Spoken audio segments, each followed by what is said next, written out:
knocks me flat, grinds my face in the dirt, and blinds me for 3 days. He told the story with eloquence and precision and drama. And then he said, I was finally persuaded to be a Christian, became a leader, and now the people I hated I now love. He went through the whole scenario, and he wrapped up his presentation to King Agrippa by saying, O king, I only now have one request. And Agrippa said, pray tell, what is that? And the great man said, my request is, I wished you were just like me. I wish you had what I got, except for these chains. I don't wish these chains on you, but for the change, not the chains. If you could see what I can see, if you could have what I've got, that would be my greatest wish. What an occasion. What a chance for eloquence. What a chance for precision of language. What a chance to relate your experiences and pull from the past and relate it to the future and bring it to the drama of the present. And when he finished his story, the story says the king did send him back to the dungeon, but before he sent him back, he did look squarely at the man and say, I must admit, sir, you have almost persuaded me to be a Christian. What a drama. What an occasion. So how good can you get at this art of persuasion and communication? Well, you might get so good, you might have a chance to persuade the king. Let alone anybody else between you and the king, they won't have a chance. All right. Communications. Touching people with words. One more formula in touching people with words. It's going to be 20% what you know, 80% how you feel. So I'm asking you to work on knowledge. But the greatest of skills is to work on the precision of emotions, feelings, commitment, passion, for the cause, for the occasion, to solve a problem, to touch somebody truly with spirit as well as mind, with heart as well as words.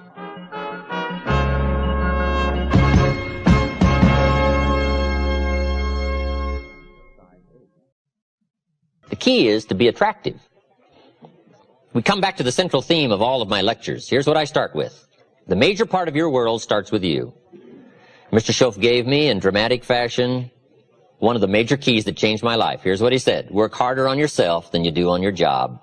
That simple statement started to make measurable changes in my life in a fairly short period of time. I had discovered up until age 25, I had worked hard on my job, but not on myself. And that was my reason for lack of progress. Now, when it comes to be a leader, the same thing applies. If you really want to attract attractive people, if you'd like to have people of quality around you, the key is to become a person of quality. Leadership, the ability to attract someone to the gifts and skills, opportunities to be around you as a manager, as a parent. I call leadership the great challenge of the 80s in a wide variety of areas, science and politics, and industry and education, sales, and here's a major one, parents. Sometimes parents don't see themselves as leaders, but it is the greatest chance for influence as a parent. I call leadership the challenge to be something more than mediocre, the step up to the new challenge, the new opportunity. It was said of Abraham Lincoln, he was at his mother's bedside when she died, and her last words were, be somebody, Abe. And if that story is true, evidently he took it to heart and proceeded from that moment to become somebody. And that's the key to leadership, inner inspection of your gifts and your skills, your integrity and your character.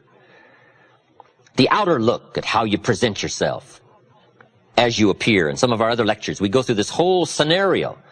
The inside is important, but also the outside is important. When you meet somebody for the first time, first thing they're going to do is take a look. Now, sure, they're going to listen, but then they're going to take a look. Now, certainly we learn to evaluate people by more than what we see, but at first we're going to take a look. Let me quote you an ancient phrase. It says, people look on the outside, God looks on the inside. Isn't that excellent information? That's excellent information. So that might mean work on the inside for God, work on the outside for people. You say, well, people shouldn't judge you by your appearance. Well, let me give you a clue. They do. They do. You can't deal in shoulds and shouldn'ts. You got to deal in realities. Now, when people get to know you, they'll judge you by more than what they see, but at first, it's all they got to go by is what they see and what they hear. Now, sure, there's more to come, but at first, you got to pass the show up test, the challenge to be somebody. Let me just give you a brief list. Be somebody wise. There's no substitute for smart. Threats don't make up for smart. Right? Volume and shouting doesn't make up for smart. There's no substitute for smart. Be somebody strong. Strength is attractive. And there are many ways to be strong. Decision-making, character, language, right? As well as vitality and health. There's a lot of strengths, and they're all attractive. But let me give you now the refinement of leadership skills. Here it is. Learn to be strong but not rude. This is refinement. These are the extra steps to become a powerful, capable leader with wide range of reach. Some people mistake rudeness for strength. It's not even a good substitute. Next, be kind but not weak. We must not mistake weakness for kindness. Because kindness isn't weak. Kindness is a certain kind of strength. We must be kind enough to tell somebody the truth. We must be kind enough and considerate enough to lay it on the line. We must be kind enough to tell it like it is and not deal in delusions. That's a sense of kindness. Not weakness, but kindness. Next, learn to be bold but not a bully. It does take boldness to win the day, to become a leader. You got to stride out front. You got to be willing to take first arrows. You got to be willing to take first problem, first trouble, leading the way. You must boldly seize the spring. Farming is not an easy task. You must press the seeds into the soil. I think all of us would relate farming to hard work. It's hard work. Planting the seed, letting it grow, defending it against all of the encroachments of bugs and weeds. We call it not an easy task, but that's one of the best illustrations I know of life. If you want any value at all come harvest, you gotta press, you gotta be bold, you got to seize it. The high life is not for the timid and the shy. Here's the next one. Be humble but not timid. Some people mistake timidity for humility. But humility is a virtue. Timidity is a disease. It's a malady. It's an affliction. Now, it can be cured, but it is a problem. But humility is a almost godlike word, a sense of awe, a sense of wonder, a sense of dimension, a sense of understanding the distance in worth and value, an awareness of the human soul, the spirit, something unique about the human drama versus the rest of life. Humility is a grasp of the distance between us and the stars, and yet having the feeling that we're part of the stars. Next, be thoughtful but not lazy. It's okay to dream, but we must not just become a dreamer. Here's a good refinement. Be proud but not arrogant. It takes pride to win the day. It takes pride in company, philosophy, opportunity. It takes pride in community, school. It takes pride in group, organization. It takes pride in cause and accomplishment. But the key is to be proud without being arrogant. Do you know the worst kind of arrogance? Arrogance from ignorance. It's hardly tolerable, right? Next, deal in realities. Deal in truth. Save yourself the agony. Just accept it like it is. Life is fairly unique. Accept it as unique. Now, best to call it unique. Some people call it tragic, but it's best to call it unique. The black widow spider eats her mate after he's finished his noble task. Now, some people would call that awful. I think it's more important to call it unique. Unique. That's unique.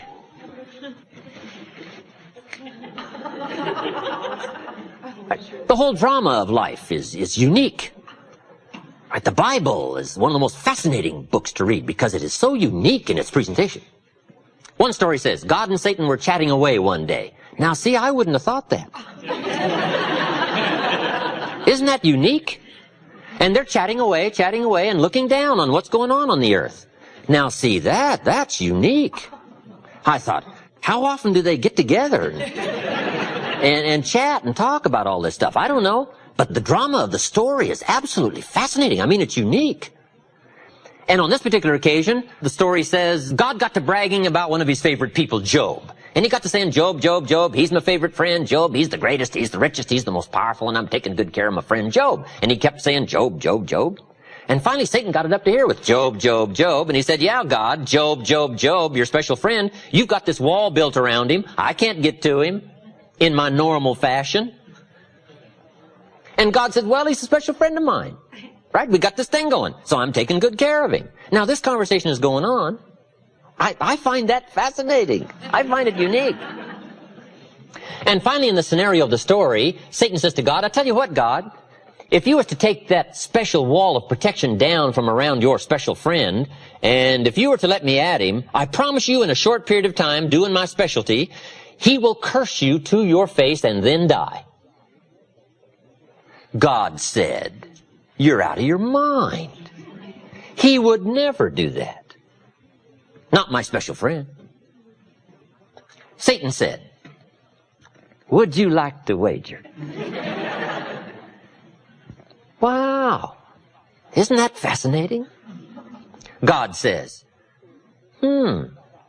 interesting question. I wonder what Job would do. Now see, Job doesn't know this is going on. Isn't that fascinating? That's a fascinating story. Finally, according to the scenario of the story, unbelievable, God went for the bet. And he had just one requirement. He said, just one thing. Satan said, what's that? God said, well, you can't kill him. Because he's my special friend. Satan said, okay, I don't need to kill him. But you just take the wall down, let me do my number, and I promise you he will curse you. God said, no way. Satan said, I will do it. And the bet is on. Isn't that fascinating? That's fascinating. According to the terms of the wager, God did as he was required by the wager, and he took the wall down from around his special friend. And when he did, according to the story, Satan did one of his all-time famous numbers on the man. First, took his family. Second, took his wealth, destroyed him. And blow 3, took his health. That's called triple blow.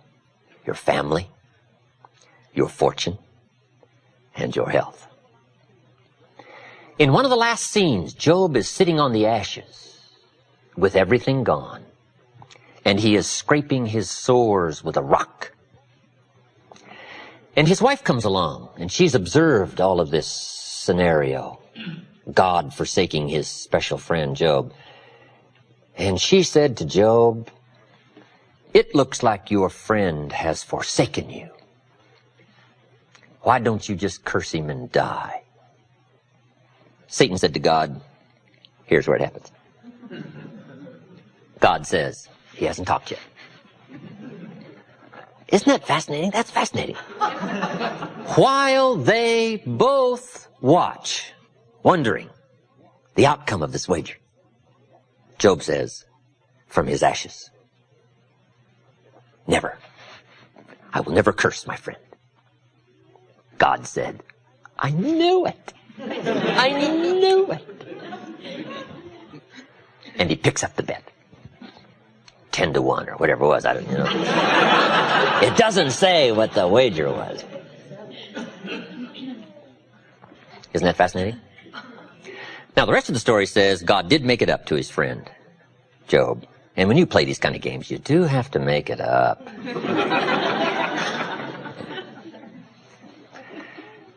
So, let's see, what shall I do? I know what I'll do. I'll just give Job twice of everything he had before. Wow. And Job became, according to history, one of the richest, most powerful men in the known world. But isn't that a fascinating scenario? Don't you find that fascinating? Now, it may be a bit frustrating, but we learn to turn frustration into fascination, right? And you just give up on a lot of this trying to figure it out and say, that's one of those things. It's a fascinating thing. I used to say, liars shouldn't lie. See, we call that wasted energy. Why would you deal in such Mickey Mouse pronouncements, right? Liars are supposed to lie. That's what they're supposed to do. That's why we call them liars. Lie. You wouldn't expect them to do anything else. Lie to say, liars shouldn't lie. We call you naive. And we especially call you naive if it upsets you, instead of finding it fascinating. Right? Somebody cuts you off on the freeway. You go chasing them down the freeway and shaking your fist. Hey, save yourself. They say they shouldn't cut you off on the freeway. Hey, hold on, hold on. That's what they're supposed to do. They're known as cutter-offers on the freeway. And if you say, those people shouldn't cut you off, we call you naive, naive. Come on. Here's some stuff that saved me a lot of agony and a lot of anguish and a lot of sleepless nights I used to go through and pulling my hair and wondering. I gave up on all that when I finally understood the 80-20 rule. Let me give some good clues on the 80-20 rule. As a leader, as a manager, being able to influence other people in this 80-20 group, here are some clues. Learn to spend 80% of your time as a leader with the 20%. For maximum efficiency and productivity, this is part of the key. Since it's going to be 80-20, and there's plenty of examples to show that it's 80-20, not exactly, but fairly close. Ask the minister of the church, who picks up the tab here? And he'll say, probably, 20% of the people pick up 80% of the tab. I mean, this is called one of those things, okay? So what do? Well, you learn to work with it and not try to solve it. It's like trying to solve the seasons. You don't solve the seasons, you learn to work with the seasons. They're all set. And some of these things by history are all set. The key is to learn to work with the way it is set. So part of the key of leadership is learning to spend 80% of your time with the 20% because they're doing the 80%. We would call that good leadership sense. Now you say, well, how do you do that? Let me give you part of the answer in how to do that. Here it is. Spend individual time with the 20% and group time with the 80%. This is part of the answer to leadership skills. However, guess who wants your individual time? The wrong group. But that's what life's all about, right? Accepting this challenge. So now you've got to be what we call clever. And you've got to be, another key word, diplomatic. Diplomacy and strategy are two key words for leadership to understand. Diplomacy and strategy. Here's part of the diplomacy. Mary comes and says, I've got a question. You say, Mary, bring your question Saturday morning. I'm going to meet with everybody, and I'll cover it then. She says, okay. Now, it might not be that easy. But if you start trying to put this in perspective now, groups, you can deal with the 80% by groups, and you can talk to the 20% individual. Now, the pull is in the opposite direction, and it always is. Gravity is the downward pull. Life is the struggle in the opposite direction of gravity. It's downward pull. Life is moving in the opposite direction of the normal negative. Now somebody says, well, I'll just fire the 80%. They're only doing 20% of the business. Well, I wouldn't fool with that. Because after you've fired the 80%, before too long, whoever is left, 20% of them will be doing 80% of the business, and 80% will be doing 20%. All right, this is not something you fire. This is something you learn to work with. The 80-20 rule, very important rule. Now, let me give you some other clues to understanding ratios and numbers, categories in this challenge of leadership. The next subject is called the law of averages. The law of averages. So important to understand the law of averages. The law of averages in a personal sense is very simple. Here's what it says. If you do something often enough, you'll get a ratio of results. It's important for leaders to understand ratios. Because if you're working with people, you got to have some charts. You got to know ratios. You got to be able to evaluate your own performance, their performance. Ratios. What do we mean by ratios? Well, let's say you're in sales, you join a company and you start representing the product or the service.